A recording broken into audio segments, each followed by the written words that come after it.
Well, welcome, everybody, to another segment of Lewis at Large. Yours truly, Warner Lewis from the Flight Deck. And as always, that means some Smart Talk radios in your future in this segment. Always pleased to have this guy back. Has been on several times, good friend of the show, Eric Mittenthal. He is the Vice President for Public Affairs, the North American Meat Institute, and the President of the National Hot Dog and Sausage Council. Just think about that. He's the only person that can say that he's the President of the National Hot Dog and Sausage Council. And we are... summer is getting underway here, and this means hot dog, sausage, brat season. Very pleased to have him. Eric, how are you, my friend? I'm doing great. It's another beautiful summer day, and hot dogs on the grill, you know?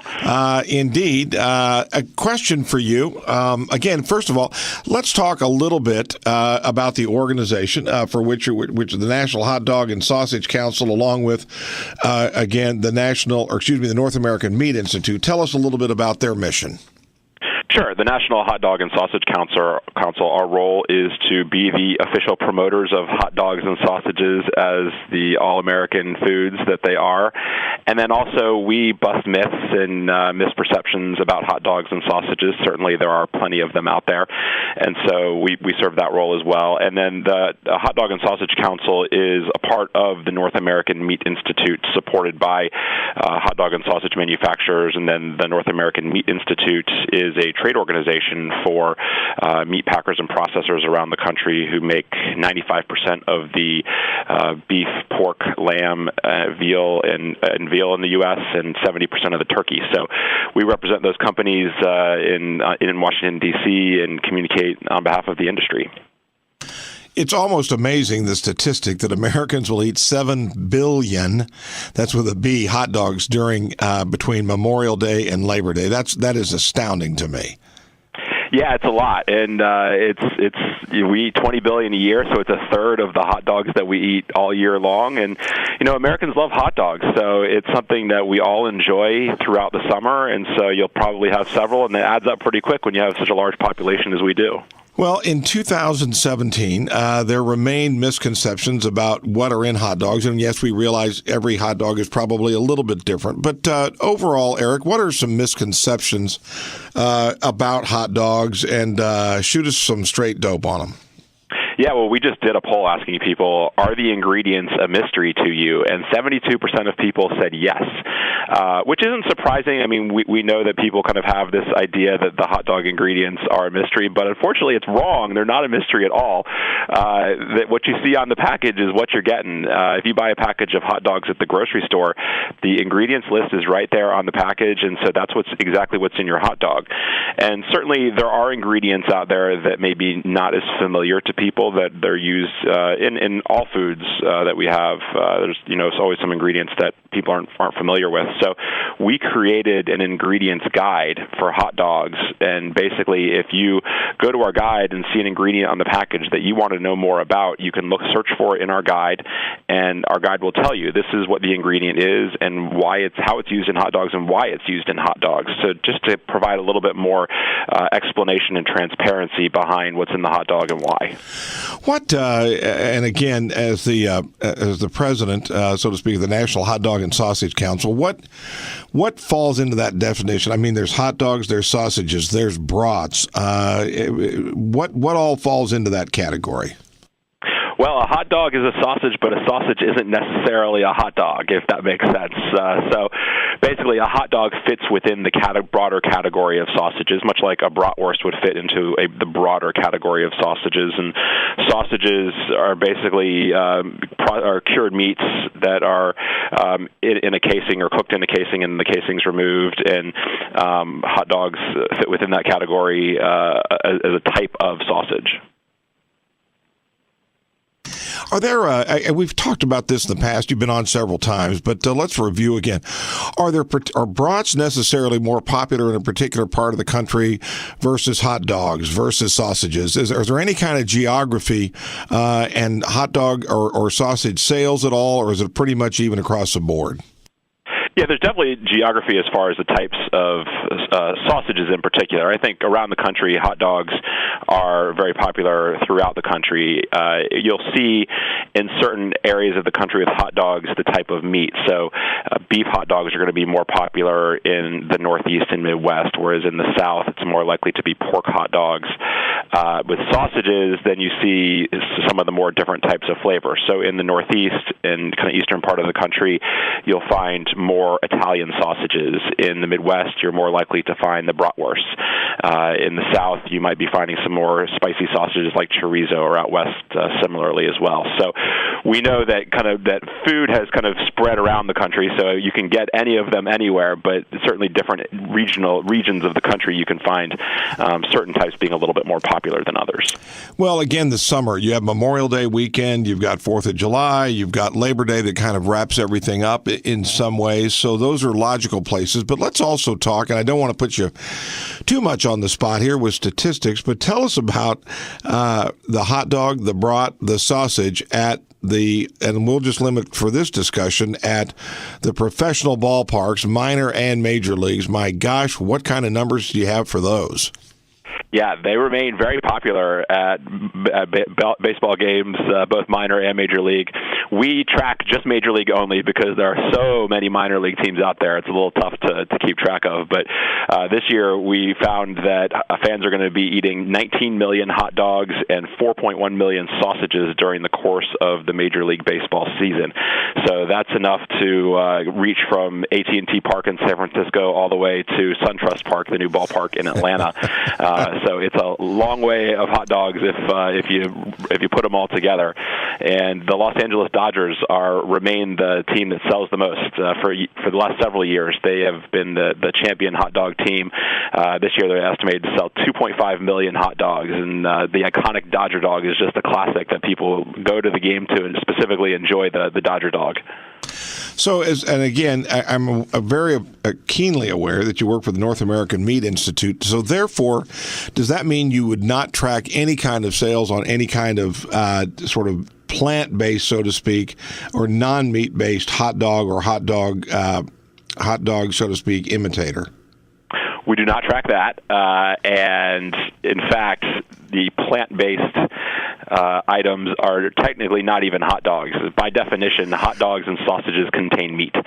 So if it is a plant-based version, we call it a hot dog-like substance. So how much, just approximately, in terms of the ingredients and stuff, how much of this is beef-based versus pork? We don't have an exact breakdown on that. Like I said, it does vary quite a bit by region. I think most hot dogs, the majority tend to be beef. I think is the most popular type of hot dogs, with pork being the next, and then there's a lot of poultry dogs out there as well now. But it really varies. And in the South, you're more likely to find a pork hot dog. In the North, you're more likely to find a beef hot dog. But the great news is these days you can get any hot dog you want pretty much anywhere. Again, if you just joined us, yours truly, Warner Lewis, from the flight deck of Lewis at Large Radio, talking to an old friend of this show, Eric Mittenthal. He is the Vice President of Public Affairs for the North American Meat Institute, as well as being the President of the National Hot Dog and Sausage Council, based in D.C., correct? That is correct. Oh, wow. How about that? Okay. So you're in the Beltway. So question for you. Any relationship between who is sitting at 1600 Pennsylvania Avenue and hot dog sales? Democrat, Republican, does it make a difference? Not that I'm aware of, no. It remains popular either way. We know that when President Obama was in office, he took some hot dog breaks a few times. He went to Ben's Chili Bowl here in Washington, D.C., which is one of the iconic restaurants here selling hot dogs and sausages, and I know he had a hot dog at a basketball game at one point. So he was a big hot dog fan. I know President Trump loves his meat as well. I haven't seen him do anything with hot dogs yet, but he's pretty new, so I have no doubt that when the time comes, sometime during his term, he'll find a way to get some hot dogs in there. Let's also talk at a broader scale a little bit more about some of the work that you do for the North American Meat Institute. Tell us some of the work that you do, whether it's public relations, educational programs, et cetera, et cetera. Yeah, our role is to communicate on behalf of the industry and provide information about the industry. And so we have a lot of information on our website, meatinstitute.org, and then several other sites focused on more specific elements about meat. So, one of the most popular misconceptions about meat is about its nutrition. And meat is actually, according to the dietary guidelines for Americans, so not just us, the government agrees that meat is part of a healthy, balanced diet. Hot dogs and sausages can fit within that as well. And so we try to highlight that. Certainly there are misconceptions out there about meat's role in the diet, and we want people to know that it's a very nutrient-dense food. It's something that people are looking to eat more protein, and it is the most natural source of protein you'll find. And so it's a great part of the diet for those looking for protein. And so we have lots of resources on that. And then addressing, we try to highlight as much of the positive news about meat. Meat is a cherished part of our culture and our diet, and 95% of Americans enjoy meat. And so we want to highlight the enjoyment and the love of meat around the country. And then similarly to what we do with the Hot Dog Council, we bust myths and misperceptions about meat as well. So we are actively out there trying to make sure that meat is written about and highlighted in accurate ways and correcting it when it's inaccurate. What about, again, the role of the hot dog? It spans American history. Can you share with us a little bit of some of the early history of the hot dog in the United States and maybe a little bit about its origin and its evolution? Yeah, hot dogs came over from Europe. We know that with immigrants from Europe back in the 1800s is primarily when it was coming over, and it kind of grew in popularity amongst immigrant communities and then kind of picked up more nationally. And there was kind of different dates throughout history, and there's a lot of mythology about some of the history of the hot dog and how it came to be and how the bun got involved and how the name came up. But generally, I think most people say it started coming about in the late 1800s, coming out of German culture, and at some point, I think even back in Germany, there were buns involved, and so buns kind of became more popular here as well, and that kind of became the hot dog. And then you had stands like Nathan's and Feltman's in Coney Island, New York, where really kind of drove hot dog popularity, and people like Oscar Mayer who started selling hot dogs in mass quantities and really grew up from there over time and throughout generations. So I know we've talked about this in the past, and again, if you don't have them right in front of you, that's okay, but probably from memory. Give us some of what you find are some more interesting variations on the hot dog. And by that, I mean, the different toppings and the different way it's either prepared or at least consumed.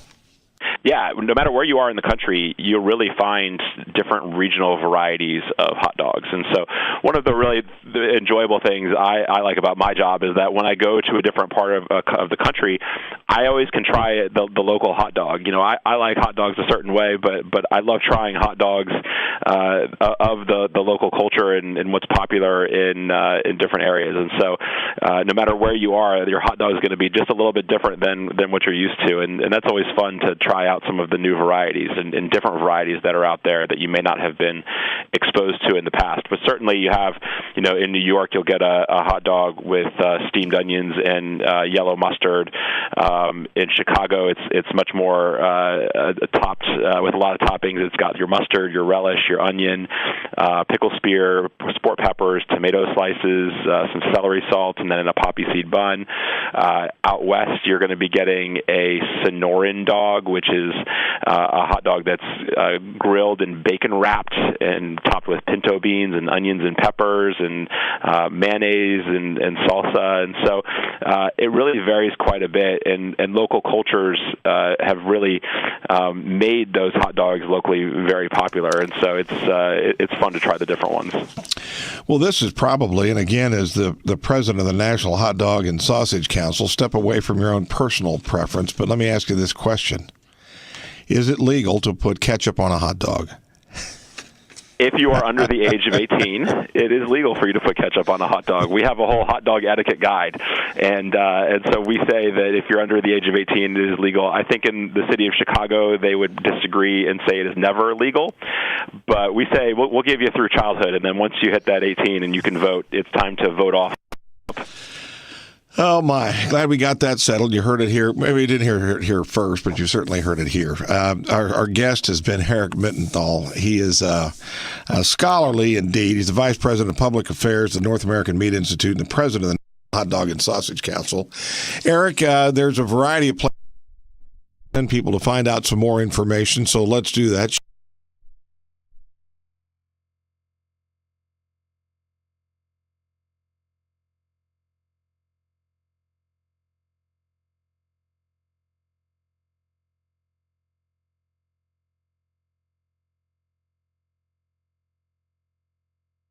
More on the regional hot dogs. We have more on baseball and hot dogs.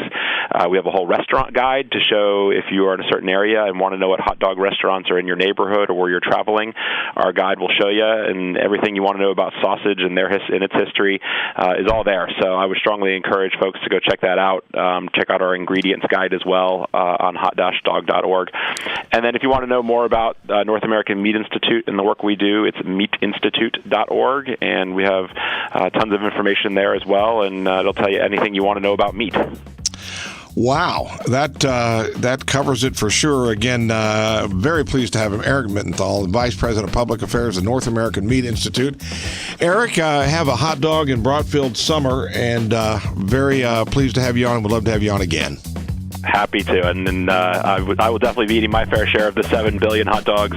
Hope everyone else out there will as well. You got it. Take care, bud. We'll be back with more right after this on Lewis at Large.